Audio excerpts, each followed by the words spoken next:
School का homework. बहुत समय पहले किसी शहर में 8 साल का शिवम अपने मम्मी पापा के साथ रहता था। शिवम को खेलना और घूमना बहुत अच्छा लगता था। इस सब में वो हमेशा स्कूल के होमवर्क को टाल देता था। मम्मी, स्कूल का होमवर्क मैं कल करूंगा। और जिस दिन स्कूल में टीचर होमवर्क चेक करती थी, उस दिन वो कोई ना कोई बहाना लगाकर स्कूल की छुट्टी कर लेता था। मम्मी, मेरा पेट बहुत दर्द कर रहा है। मैं आज स्कूल नहीं जा सकता। ठीक है शिवम, आज तुम घर पर ही आराम करो। ऐसे ही बहुत दिनों से चल रहा था।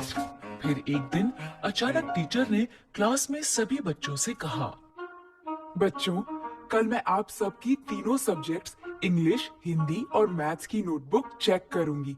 इसलिए कल सभी बच्चे अपनी नोटबुक्स लेकर आएंगे। Okay teacher. शिवम का दोस्त अंकित जानता था कि शिवम की कोई भी नोटबुक कंप्लीट नहीं है। उसने शिवम से कहा, शिवम, अब तुम क्या करोगे? तुम्हारी तो किसी भी सब्जेक्ट की नोटबुक कंप्लीट नहीं है। मुझे पता है और इसलिए मैं कल स्कूल नहीं आऊंगा। क्या? हाँ। और फिर हमेशा की तरह शिवम अगले दिन पेट दर्द का नाटक करने लगा। मम्मी, मेरे पेट में बहुत दर्द हो रहा है। आज फिर से? चलो ठीक है, तुम आज भी घर पर आराम करो। इस तरह शिवम की स्कूल से छुट्टी हो गई। स्कूल में टीचर एक एक कर सभी बच्चों की नोटबुक्स चेक कर रही थी। तभी टीचर ने अपनी घड़ी में देखा कि स्कूल की छुट्टी का समय हो रहा है। ये देखकर उन्होंने सभी बच्चों से कहा, बच्चों, अभी स्कूल की छुट्टी का समय हो रहा है, इसलिए जो बच्चे रह गए हैं उनकी नोटबुक्स मैं कल चेक करूंगी। उसी शाम जब पार्क में खेलते हुए शिवम अंकित से मिला, तो अंकित ने उसे सारी बात बताई। टीचर ने कहा है कि जो बच्चे रह गए हैं उनकी नोटबुक्स वो कल चेक करेंगी। अच्छा, तो फिर मैं कल भी नहीं आऊंगा। अगले दिन भी बच्चों की नोटबुक्स चेक करते करते स्कूल की छुट्टी का समय हो गया और एक बार फिर टीचर ने बच्चों से कहा, जो बच्चे आज भी रह गए हैं उनकी नोटबुक्स कल चेक होंगी। इस बार भी अंकित ने शिवम को ये बता दिया। आज भी छुट्टी का समय हो गया, इसलिए टीचर ने कहा है कि बाकी बच्चों की नोटबुक्स वो कल चेक करेंगी। अच्छा, मतलब मुझे कल भी छुट्टी करनी पड़ेगी। ऐसे ही 3 दिन और बीत गए। टीचर 3 दिन तक नोटबुक चेक करती रही और शिवम कोई ना कोई बहाना लगाकर स्कूल की छुट्टी करता रहा।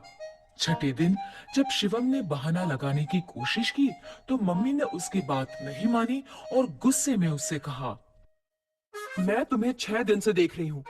तुम तबीयत का बहाना बनाते हो और छुट्टी हो जाने पर सारा दिन दोस्तों के साथ खेलते हो। इसलिए आज तो तुम्हें स्कूल जाना ही पड़ेगा।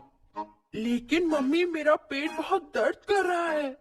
तुम चुपचाप स्कूल जाते हो या मैं तुम्हारे पापा को बुलाऊं? शिवम को अपने पापा से बहुत डर लगता था, इसलिए वो स्कूल जाने के लिए तैयार हो गया। ठीक है मम्मी, मैं स्कूल जाता हूँ। शिवम तैयार होकर स्कूल पहुंचा। क्लास में जैसे ही टीचर की नजर उस पर पड़ी, टीचर ने उससे कहा, शिवम, तो आज तुम स्कूल आ ही गए। मैं बहुत दिनों से तुम्हारा ही इंतजार कर रही थी। अब जल्दी से अपनी सभी नोटबुक्स लेकर मेरे पास आओ।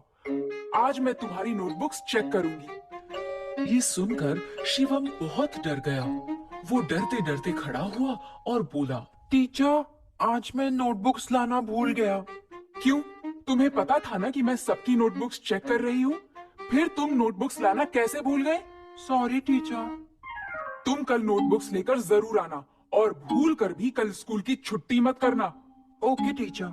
टीचर की डांट सुनकर शिवम समझ गया था कि अब कुछ भी करके उसे अपनी नोटबुक्स कंप्लीट करनी ही पड़ेगी। उसने अपने दोस्त अंकित से कहा, अंकित, क्या तुम मुझे अपनी तीनों सब्जेक्ट्स की नोटबुक्स दे सकते हो? क्यों? तुम मेरी नोटबुक्स का क्या करोगे?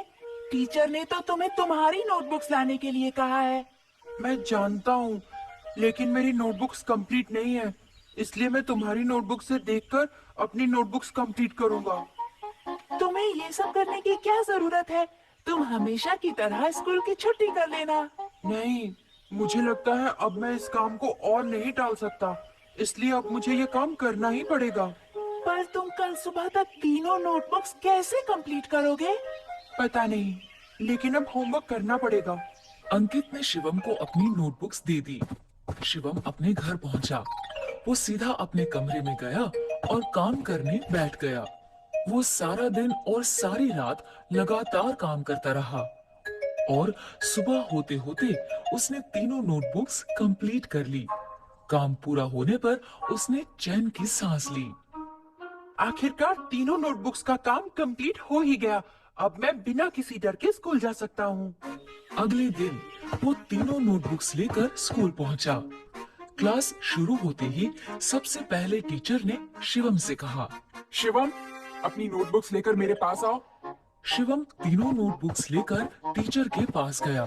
सारी रात ना सोने की वजह से वो बहुत थका हुआ था। उसकी आंखें भी लाल हो गई थी। लीजिए टीचर, मेरी नोटबुक्स। टीचर ने शिवम का थका हुआ चेहरा देखा तो वो समझ गई कि उसने ये नोटबुक्स सारी रात जागकर कंप्लीट की है। उन्होंने शिवम को समझाते हुए कहा, मैं जानती थी कि तुम्हारी नोटबुक्स कंप्लीट नहीं है। इन नोटबुक्स को तुमने सारी रात जागकर कंप्लीट किया है, इसलिए थकान के कारण तुम्हारी आंखें इतनी लाल लग रही हैं। शिवम, इसलिए कहते हैं कि हमें अपना सारा काम साथ साथ करना चाहिए, ताकि बाद में हम सारा काम एक साथ करने की मुसीबत से बच सके। ये बात तुम हमेशा याद रखना कि टालने से कभी भी कोई काम खत्म नहीं होता है, बल्कि और बढ़ जाता है। शिवम टीचर की बात समझ गया। उसने कहा, सॉरी टीचर, अब से मैं सारा काम साथ साथ ही करूंगा और कभी किसी काम को कल के लिए नहीं टालूंगा। इस तरह शिवम की हर काम को टालने की आदत छूट गई और वो हर काम समय पर करने लगा।